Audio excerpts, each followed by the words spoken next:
আজিকর কাণ্ডে মুখ খোলার পর কলকাতা পুলিশের হাতে গ্রেফতারের আশঙ্কা করছেন খোদ তৃণমূল সাংসদ।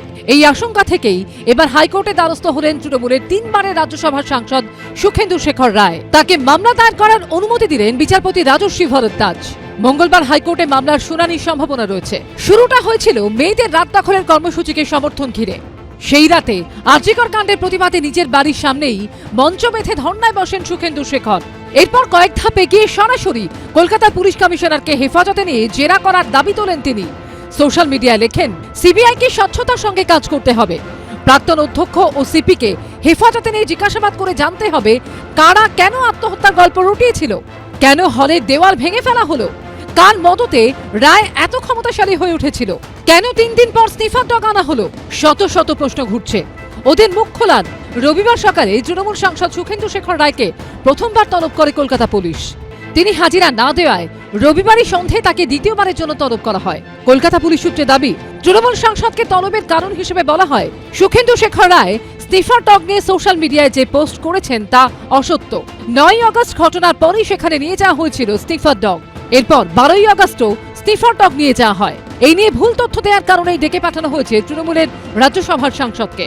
আর এই তলব পর্বের পর নিজের এক্স হ্যান্ডেলে আরো 2টি পোস্ট করেন সুখেন্দু শেখর রায়। প্রথম পোস্টে তিনি শেয়ার করেন রবীন্দ্রনাথ ঠাকুরের গান আমি ভয় করব না। ঠিক তার 1 ঘন্টার মধ্যে আরেকটি পোস্টে তিনি লেখেন, আমি সকল ফুটবল ও ক্রীড়া প্রেমীদের কাছে শান্তিপূর্ণ ও গণতান্ত্রিক পদ্ধতিতে মোহনবাগান ও ইস্টবেঙ্গলের সমর্থকদের নির্বিচারে গ্রেফতারের বিরুদ্ধে ঐক্যবদ্ধভাবে প্রতিবাদ করার আহ্বান জানাই। জয় মোহনবাগান, জয় ইস্টবেঙ্গল। এই আন্দোলনকে দেখে সবারই শিক্ষা নেওয়া উচিত যে যদি কোথাও অত্যাচার হয়, যদি কেউ সেই অত্যাচারকে যদি সেটাকে অন্য মুখে ঘুরিয়ে দেওয়ার চেষ্টা করে, তার বিরুদ্ধে কিভাবে বিক্ষোভ হতে পারে তার একটা নমুনা আমরা সম্প্রতি দেখছি। যখনই এই ধরনের পাপ, যখনই এই ধরনের অপরাধ সংগঠিত হবে, ঐক্যবদ্ধভাবে সমস্ত বাঙালিকে, সমস্ত ভারতীয়কে ঝাঁপিয়ে পড়ে এর প্রতিবাদ করতে হবে। সুখেন্দুবাবু ওই কথা বলেছেন, বাধ্য হয়েছেন তার বিবেকের তাড়নায় বলতে। আমার মনে হয় ডাকতে ডাকতে যখন মুখ্যমন্ত্রীকে ডাকবে তখন সত্য সামনে আসবে, সেই দিনটা আসছে। রজ্জুতে যদি কেউ সর্পভ্রম করে তো কে কি করতে পারে? ওকে কে গ্রেপ্তার করার কথা বলেছে? কেন গ্রেপ্তারে? কিসের গ্রেপ্তার? পুলিশের নোটিশ মানেই গ্রেপ্তার? এটা কোনো কাজের কথা হলো? এদিকে আজিকর কাণ্ডের প্রতিবাদে রাজ্য জোড়া প্রতিবাদ মিছিল আন্দোলন নিয়ে বিস্ফোরক মন্তব্য করলেন তৃণমূল বিধায়ক মদন মিত্র। তিনি আনলেন নন্দীগ্রাম সিঙ্গুর আন্দোলনের প্রসঙ্গ।